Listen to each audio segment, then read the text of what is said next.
everyone. This is Mile High Investing. I'm Miles, and this is the start of my M1 Finance portfolio. I've done investing before in a couple different Fidelity accounts and M1, but I'm kind of starting over, and I'm going to try to build my way up from $1,000 up to $1 million, while documenting every single step of the way.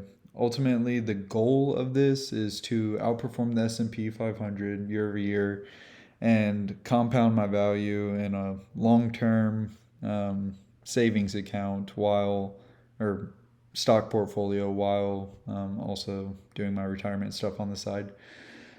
But just to kind of get started, here's a full breakdown of my portfolio.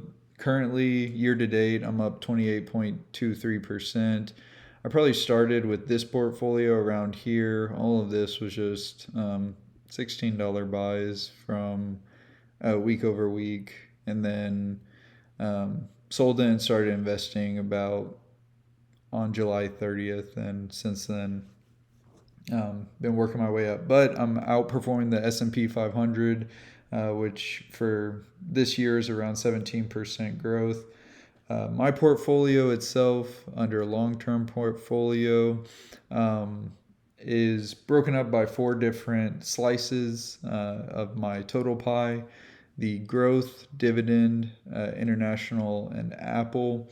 My growth portion represents the biggest portion of my investments, which is about 50% of my total portfolio. It represents a mix of both high growth opportunity and safe stocks, some that are just going to be long lasting growers.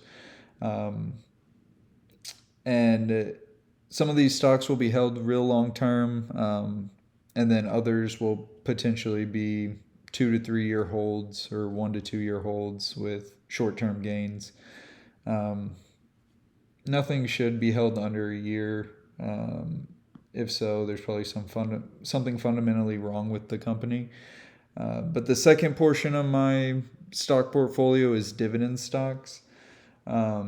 This represents about 28% of the total portfolio. These stocks will have lower long-term growth, but over the long run, they'll start to provide dividends to me. For those that don't know, dividends are pretty much payouts to owners of companies for maintaining ownership of the company. And then what typically dividend owners do is reinvest their dividends into those stocks, and that has a compounding effect, which increases the dividend payout. It's also a form of passive income. The third slice of my pie is international stocks. This is the one I'm probably least informed on, but it represents about 16% of my total portfolio, and I think through these quarterly reports that I'll look at, I'll get a better understanding of the fundamentals of the businesses.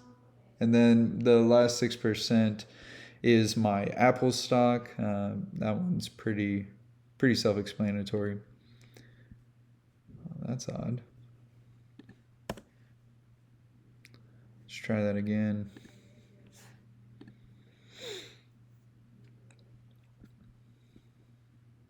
So this is the growth portion. Let's take a quick look at every every holding in my portfolio. This is the growth portion, which represented 50%.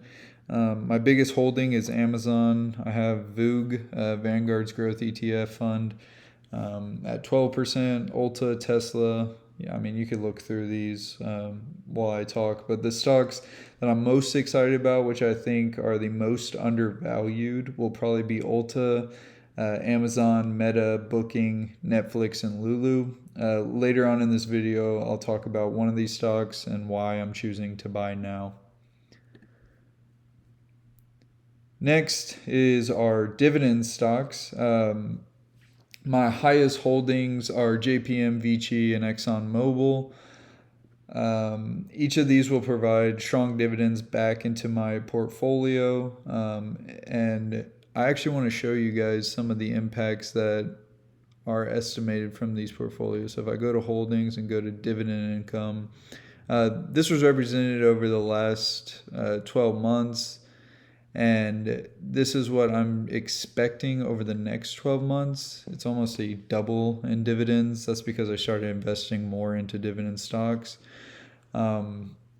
Ultimately, with the $17, I'll reinvest all 17 back into dividends, if not more, and into that dividend portfolio that I was just showing you, if not more. And by the end of next year, I hope to have increased that to $24 to $34.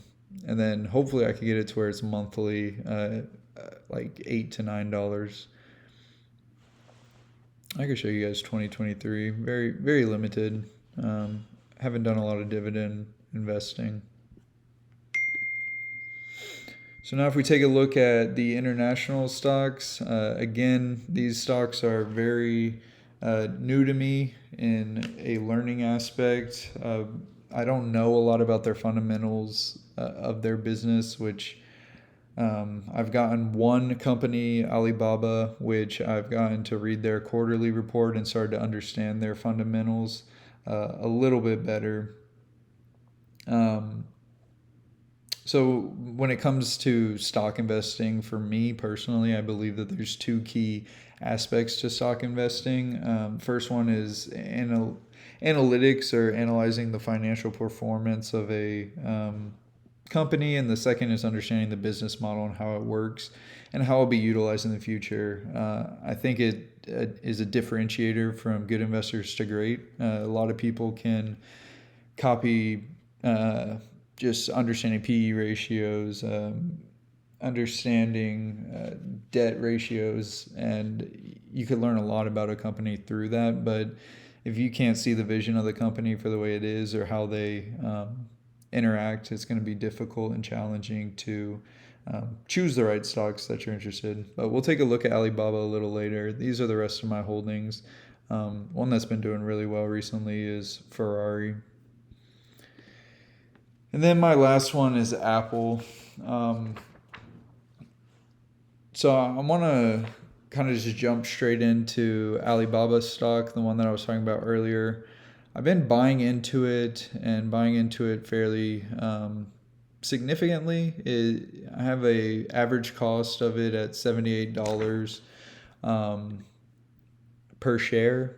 Over the last 5 years, Alibaba has gone from $307 down to nearly $83. If you look at that, even way back here in 2014, it was more valuable than what it's currently trading at.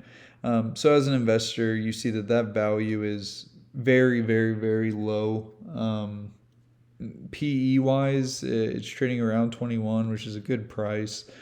The real question is what's coming through the quarterly earnings and what they're actually doing. So for the year, Alibaba is down, I believe, 6.7%. And then let's take a quick look at the quarterly earnings. So some things right away to take into consideration is this US dollars 5.8 billions of share repurchasing. This typically shows confidence in a company when this is done. Another good note that I appreciate seeing is a revenue increase year over year of 4%. That's not incredible because of inflation is going to be typically around 3%. So that's not a great sign, but it's something to consider. Another look at this is a 6% year-over-year growth in the cloud intelligence group. This is interesting because a few years back, Alibaba claimed they were going to enter the cloud and AI field and barely did anything with it. Now it looks like they're starting to push a little bit harder into this. And this is what's really exciting me. I think that this could be a big opportunity. This is where the majority of their business comes, but within it, there's no real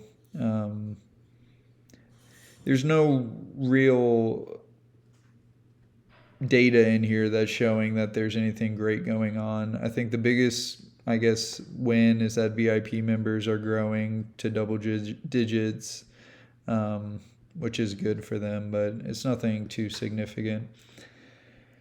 Now the concerns that I have with the company, obviously from an accounting standpoint, revenue is great, but when you're missing on EBITDA, income from ops at a loss, net income at a loss, there's a lot of scare here. I think that this will be one that I keep my eye on, but I'm not going to get overly confident, and I think that it has a lot of opportunity to grow. I'll keep my eye on it, but I'm probably not going to invest too much more into it until I see next quarter's earnings. So now on to one of my more favorite stocks. It's Ulta Beauty. I have a pretty quick video I want to show. Up by over 10% after Berkshire Hathaway disclosed a new stake in the retailer. This comes amid 13F filing season, in which investors managing at least $100 million have to disclose their holdings. Now we know that Berkshire holds nearly 700,000 shares of Ulta, and that is worth over $260 million as of the end of June for the retailer. And it's interesting given what we've heard about Ulta. It's obviously had a very successful run and steady revenue growth, but there have been concerns, of course, about Ulta's broader outlook for the year. Back in March, in particular, with their earnings cycle, they did talk about a disappointing outlook and said that there were elevated supply chain costs and increased promotions that were hurting. I'm not concerned about supply chain costs. That's across every industry. Promotions wise, yeah, you don't want to give too many discounts. But yeah. Its margins in the stock in 2024 has lost about a third of its value. You can see there on your screen that it's certainly been under pressure over the last 6 months. But Shauna, it seems like Berkshire is buying the dip. Berkshire is buying the dip. They love to buy stocks that are being down for a while, so they're seeing some opportunity and some real reason to like Ulta Beauty at these current events. So Berkshire Hathaway, this is the big news, bought about 690,000 shares, which is very exciting if you own Ulta. So it's one of my favorite stocks now. I want to show you the stock ticker, PE ratio. It's functioning, or it's running really low, 14.72. Again, they're still generating good revenue. And their 1 year high was around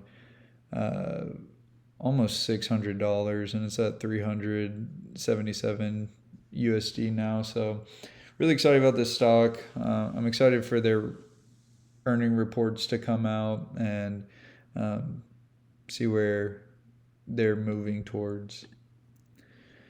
So lastly, just to close out, I kind of want to show the buys that I'm having. I recently received a dividend from Realty Corp and One Oak. So I'm just putting $1 in. Each of those was like 15 cents, but put $1 back into those.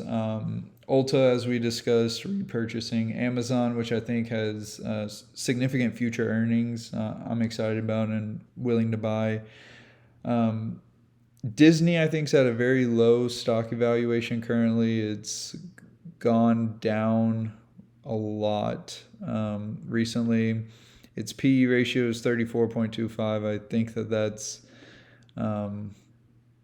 a good enough place to buy, and I mean, they just have so many different streams of revenue that I'm probably going to continue to buy more into them, and they provide a small dividend yield, so it's good enough for me. And my last buy was just Microsoft, $5 purchase there. So if you guys enjoyed this type of video, feel free to leave a like, subscribe, leave a comment if you have any advice or recommendations on improving the channel. See ya.